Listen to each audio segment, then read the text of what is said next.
दोस्तों नमस्कार। आज है 30 अप्रैल सन 2024।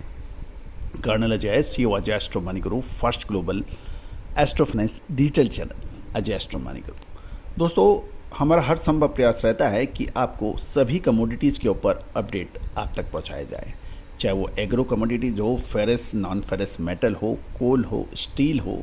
इन सभी पर हमारा प्रयास रहता है आपको अपडेट किया जाए। साथ साथ स्टॉक मार्केट और करेंसी मार्केट के ऊपर भी महत्वपूर्ण सूचनाएं और अपडेट आप तक पहुंचाए जाए। दोस्तों, आज के एपिसोड में हम चर्चा करेंगे, एक तरफ तो इंटरनेशनल मार्केट में रशियन यानी रूसी गेहूं के दाम गिरने के समाचार मिल रहे हैं, जबकि भारतीय बाज़ारों में गेहूं के अंदर लगातार मजबूती देखी जा रही है। जानिए पूरी रिपोर्ट विस्तार से। दोस्तों, एक और विनम्र अनुरोध, यदि आपको हमारा चैनल पसंद आता है और अभी तक सब्सक्राइब नहीं किया है तो उसको सब्सक्राइब अवश्य कर लें। साथ साथ लाइक भी कीजिएगा और अपने इलाके के गेहूं के भाव आप कमेंट बॉक्स में अवश्य लिखिएगा। जानिए रिपोर्ट विस्तार से। सबसे पहले तो अंतर्राष्ट्रीय खबर हम आपसे रूबरू कर लेते हैं। शिकागो बोर्ड ऑफ ट्रेड, जिसे हम सीबॉट कहते हैं, गेहूं का वायदा मंगलवार को पहले सप्ताह के 4 महीने के उच्चतम स्तर से नीचे गिरने के समाचार मिल रहे हैं, क्योंकि रूसी फसल यानी गेहूं की फसल में बारिश के पूर्वानुमान से सप्लाई संबंधी चिंताएं अब कम होने की संभावना बन गई है। सीबॉट पे सबसे एक्टिव गेहूं का जो वायदा है, सोमवार को 2% से अधिक गिरने के बाद 0.4% गिरकर $6.06 प्रति बुशल पर पहुंच गया है। गौरतलब है कि अभी साल के तीनों अनुबंध 2020 के बाद अपने सबसे निचले स्तर पर गिरने के समाचार मिल रहे हैं, क्योंकि इन्वेस्टर ट्रेडर्स ने सप्लाई का सरप्लस और बड़ी मंदी के एक कोशिश यानी फ्यूचर ट्रेड का देख के एक उम्मीद लगा रखी है कि गेहूं के अंदर अंतर्राष्ट्रीय भावों में कमजोरी की संभावना बन रही है।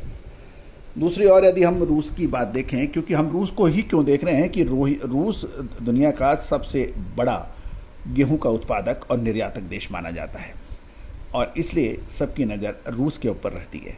यदि साउथ रूस यानी दक्षिण रूस में देखें तो ड्राई और हॉट शुष्क मौसम की वजह से गेहूं की उपज प्रभावित होने की चिंता से सीबॉट में गेहूं की 7 दिनों को लगातार बढ़त मिली थी और जिससे शुक्रवार को कीमतें $6.33 तक पहुंच गई थी, जो 29 दिसंबर के बाद सबसे अधिक है।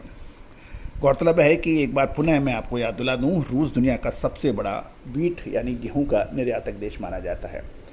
दूसरी ओर हम अंतर्राष्ट्रीय बाजारों के साथ में बात करें गेहूं की, तो अमेरिका के कुछ हिस्सों में अभी भी मौसम ड्राई बना हुआ है, जिससे सभी ट्रेडर्स भी सतर्क हैं और गीले और मौसम ने यूरोपियन फसल को अनुमान से नीचे धकेल दिया था। इसी वजह से पिछले कुछ दिनों में गेहूं के दाम आकाश छूने लगे थे। अब अमेरिकन रिपोर्ट्स को भी हम देख लें तो यूएसडीए ने यानी United state of America department of agriculture ने पिछले सप्ताह कहा था कि 23 अप्रैल तक लगभग 30% अमेरिकन विंटर गेहूं सूखे वाले क्षेत्र में स्थित था। कल सोमवार को साप्ताहिक यूएसडीए की जो फसल की जो प्रोग्रेस रिपोर्ट मिली है, उसमें ये कहा गया है कि अमेरिकन शीतकालीन गेहूं की फसल का 49% अच्छी से शानदार स्थिति में है, जो कि पिछले सप्ताह से 1% कम है। गौरतलब है कि मौसम की वरीज या चिंताओं के बावजूद और जो जितने भी एक्सपर्ट हैं उनको अभी भी ये उम्मीद है कि ग्लोबल बाज़ार में वर्षा की कमी से कुछ खास फर्क नहीं पड़ने वाला है और ज़्यादातर फंड्स जो हैं वो शुद्ध बिकवाल की श्रेणी के अंदर गेहूं में अभी देखे जा रहे हैं। तो दोस्तों, ये थी अंतर्राष्ट्रीय खबर। अब हम भारतीय खबर के ऊपर आपको ले चलते हैं। दोस्तों, गेहूं की सरकारी खरीद लगातार जोर पकड़ रही है और अभी तक खबर मिलने तक कि 144.62 लाख टन के बीच हो गई है। पंजाब और हरियाणा की हिस्सेदारी एक बार पुनः सबसे अधिक मानी जा रही है। चालू रबी के मार्केटिंग सीजन 2024-25 के प्रमुख उत्पादक राज्यों में 144.62 लाख टन सरकारी गेहूं की खरीद न्यूनतम समर्थन मूल्य यानी एमएसपी पे हो चुकी है। पंजाब और हरियाणा से गेहूं की खरीद में तेजी आ गई है और अभी तक कुल खरीद में इन राज्यों का योगदान सबसे अधिक है। सरकारी आंकड़ों को हम देखें तो पंजाब से चालू रबी सीजन में 57.64 लाख टन, हरियाणा से 49.34 लाख टन, उत्तर प्रदेश से मात्र 4.84 लाख टन, मध्य प्रदेश से 29.61 लाख टन गेहूं की सरकारी खरीद समर्थन मूल्य पर होने के समाचार मिले हैं। राजस्थान से चालू रबी सीजन में 3.11 लाख टन, हिमाचल से 817 टन, उत्तराखंड से 101 टन, बिहार से 5010 टन की खरीदारी हुई है। पंजाब से चालू रबी सीजन में गेहूं का सरकारी लक्ष्य 130 लाख टन तथा हरियाणा और मध्य प्रदेश से क्रमश से 80 लाख टन तय किया हुआ है। साल 2024-25 के लिए गेहूं का एमएसपी दाम 2275 रुपये प्रति क्विंटल तय है, लेकिन राजस्थान और मध्य प्रदेश ने कि राज्य सरकारों ने गेहूं की खरीद पर 125 रुपये प्रति क्विंटल बोनस किसानों को दे रही है। अतः राजस्थान और मध्य प्रदेश में किसान यदि गेहूं की बिकवाली सरकार को करते हैं तो 2275 प्लस 125 यानी 2400 रुपये प्रति क्विंटल के दर से उन्हें भुगतान होगा। गौरतलब है कि चालू रबी सीजन में गेहूं का उत्पादन अच्छा बताया जा रहा है और कई बार खराब मौसम के कारण दैनिक आवकों में बढ़ोतरी और घटोती जरूर होती है, लेकिन गेहूं के दाम पिछले साल से तेज बताया गया है। अभी तक चालू सीजन में स्टॉकिस्टों की खरीद भी अभी तक कम थी, लेकिन अब धीरे धीरे बढ़ सकती है। एफसीआई ने 372.9 लाख टन की एमएसपी पर गेहूं का खरीद का लक्ष्य तय किया गया है, जो रबी विपणन यानी रबी मार्केटिंग सीजन 2023-24 में गेहूं की सरकारी खरीद 260.71 लाख टन की हुई थी। गौरतलब है कि पिछले 2 साल में सरकारी गेहूं की खरीद लक्ष्य से पिछड़ गई थी। इस साल 372.9 लाख टन सरकारी गेहूं की खरीदारी के लक्ष्य रखा गया है।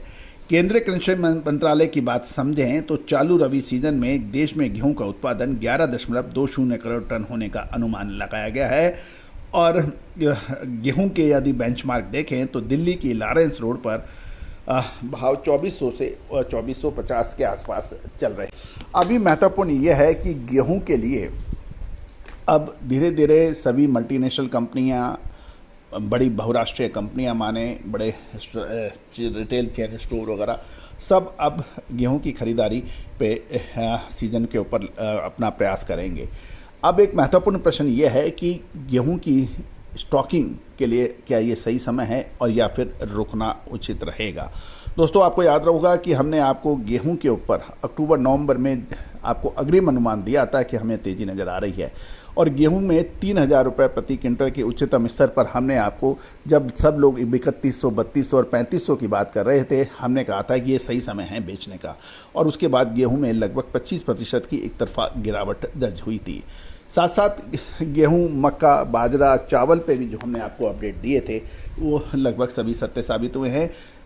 तिलहन यानी खाद्य तेलों के ऊपर भी जो हमारे अनुमान थे अब देखो सही साबित होते दिखाई जा रहे हैं।